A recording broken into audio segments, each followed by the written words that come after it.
આખા વર્ષ માટે સ્ટોર કરી શકાય તેવો છાશનો મસાલો બનાવવાની એકદમ સહેલી રીત આજે હું તમારી સાથે શેર કરીશ. છાશના મસાલામાં એડ થતી સામગ્રી ગરમીમાં શરીરને ઠંડક આપવાની સાથે પાચન શક્તિમાં પણ વધારો કરે છે. બજાર જેવો છાશનો મસાલો બનાવવા માટે સૌથી પહેલાં આપણે ફુદીનો લીધો છે. ફુદીનાનો એક મોટો પૂળો લીધો હતો અને આ રીતે પાન અલગ કરી લીધા છે. સાથે મીઠો લીમડો અને કોથમીર લીધી છે. લીલા ધાણા વજનમાં 200 થી 250 ગ્રામ જેટલા છે અને બરાબર આપણે ડાળી સહિત આ રીતે અલગ કરી લીધા છે. લીલા ધાણા, ફુદીનો સાથે મીઠા લીમડાના પાનને બરાબર વોશ કરી લઈશું. તો આ રીતે મેં પાણી લઈ લીધું છે એક બાઉલમાં અને મીઠા લીમડાના પાનને આપણે બરાબર વોશ કરી લઈએ. મીઠા લીમડાના પાનને બરાબર નિતારી લઈશું અને એક પ્લેટમાં કાઢી લઈશું. આ રીતે આપણે ફુદીનાને અને લીલા ધાણાને પણ બરાબર ધોઈ લેવાના છે. તો હવે આપણે ફુદીનાના પાનને ધોઈ લઈશું. જે પણ માટીનો ભાગ હશે એ દૂર થઈ જશે અને બરાબર આપણે વોશ કરી લઈએ. તો ફુદીનો પણ બરાબર વોશ કરી લીધો છે. તો હવે આપણે ફુદીનાને પણ ચાળણીમાં કાઢી લઈશું જેથી તેમાં એક્સ્ટ્રા પાણી હોય તે બધું દૂર થાય.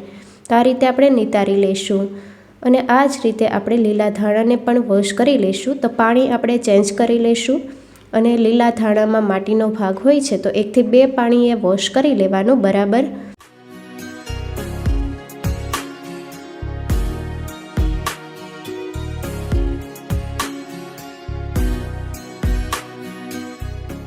લીલા ધાણા બરાબર ધોઈ લીધા છે.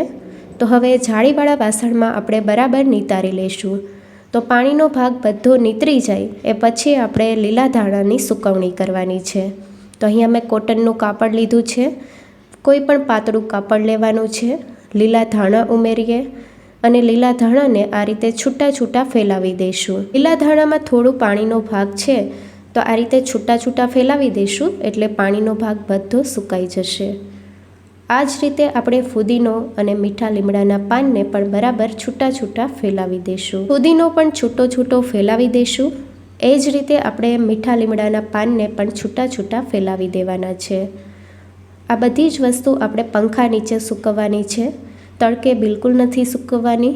જો તડકે સૂકવશું તો લીલા ધાણા કાળા પડી જશે. ફુદીનો પણ કાળો પડી જાય છે એટલા માટે આપણે તડકે બિલકુલ સૂકવવાના નથી.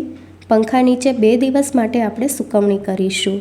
લીલા ધાણાને સુકાતા થોડો વધારે સમય લાગે છે. ફુદીનો અને લીમડાને સુકાતા ઓછો સમય લાગે છે.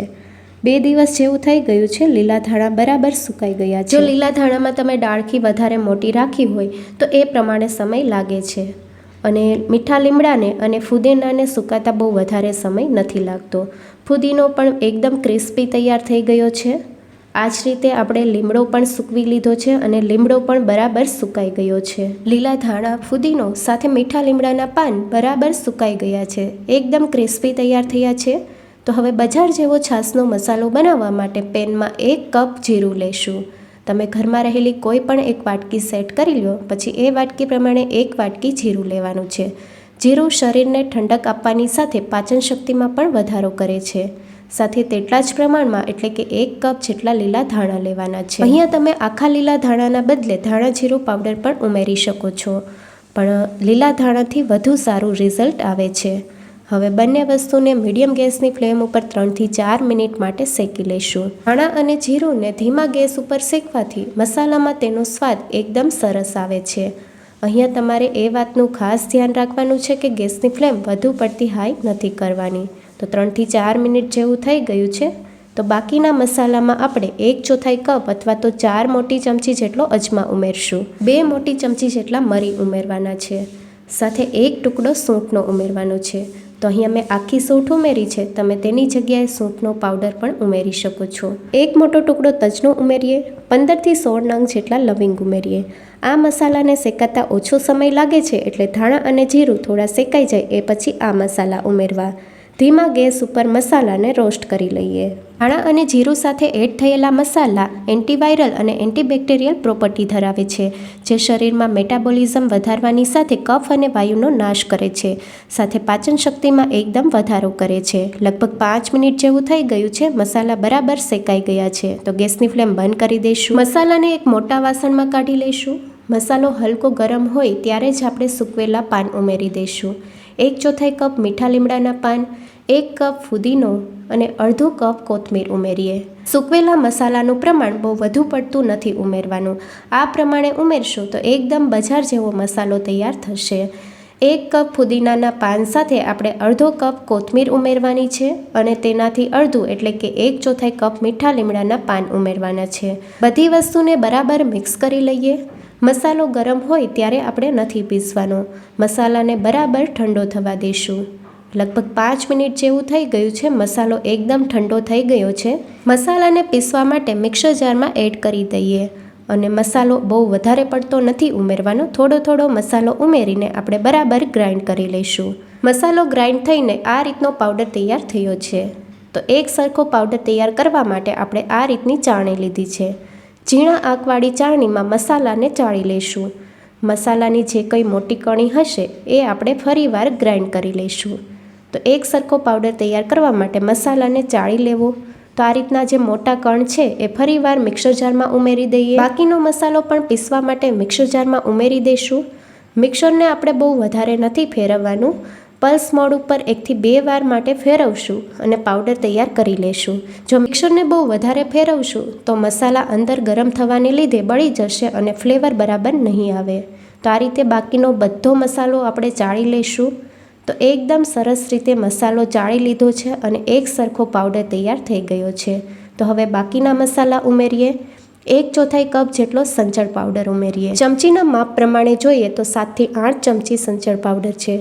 સાથે તેટલા જ પ્રમાણમાં એટલે કે 1/4 કપ જેટલું સિંધાળું મીઠું ઉમેરીએ. જો તમારે સિંધાળું મીઠું ન ઉમેરવું હોય તો તમે તેની જગ્યાએ રેગ્યુલર મીઠાનો ઉપયોગ પણ કરી શકો છો. એકદમ ચટપટો મસાલો બનાવવા માટે 3 થી 4 ચમચી જેટલો આમચૂર પાવડર ઉમેરીએ. આમચૂર પાવડરની જગ્યાએ તમે ચાટ મસાલો પણ ઉમેરી શકો છો. આમચૂર પાવડરનું પ્રમાણ વધારીને તમે 8 થી 10 ચમચી જેટલું ઉમેરી શકો છો. સાથે 2 ચમચી જેટલી હિંગ ઉમેરીએ. બધા મસાલાને બરાબર મિક્સ કરી લઈશું. બજારનો પણ ભૂલી જાઓ તેવો છાશનો મસાલો આ રીતે એકવાર જરૂરથી ટ્રાય કરવા જેવો છે. મસાલા બધા બરાબર મિક્સ થઈ ગયા છે. તો હવે મસાલાને આખા વરસ માટે સ્ટોર કરીને રાખવા માટે આપણે કાચની બરણીમાં સ્ટોર કરીશું. કાચની બરણીને ધોઈને કોરી કરી લેવી અને તડકે સૂકવી લેવી. એકદમ કોરી બરણી થઈ જાય એ પછી આપણે છાશનો મસાલો ઉમેરીએ. આ મસાલાને તમે ચાટ બનાવતી વખતે પણ ઉમેરી શકો છો અને સલાડમાં પણ ઉમેરી શકો છો. એકદમ ચટપટો મસાલો તૈયાર છે. છાશના મસાલાને આપણે બરણીમાં બરાબર ભરી લીધો છે. તો આ રીતે તમે આખા વરસ માટે સ્ટોર કરી શકો છો. હવે મસાલા છાશ બનાવવા માટે 1 વાટકો દહીં લઈશું. સાથે 1 ગ્લાસ જેટલું પાણી ઉમેરીએ અને 2 ચમચી જેટલો છાશનો મસાલો ઉમેરીએ. મસાલાનું પ્રમાણ તમે તમારા ટેસ્ટ મુજબ ઓછું કે વધારે કરી શકો છો. અને હવે આપણે બ્લેન્ડર ફેરવી દઈશું. ચટપટા મસાલા સાથે આપણી મસાલા છાશ તૈયાર છે. મસાલા છાશને આપણે ગ્લાસમાં સર્વ કરીશું. તો એકદમ ઠંડી મસાલા છાશ તૈયાર છે. છાશ ઉપર મસાલો સ્પ્રિંકલ કરીશું. તો એકદમ બજાર જેવો છાશનો મસાલો ઘરે બનાવવો ખૂબ જ સહેલો છે. રેસીપી કેવી લાગી કમેન્ટમાં જરૂરથી જણાવજો. નવી રેસીપી જોવા માટે ચેનલને લાઇક, શેર અને સબસ્ક્રાઈબ કરો.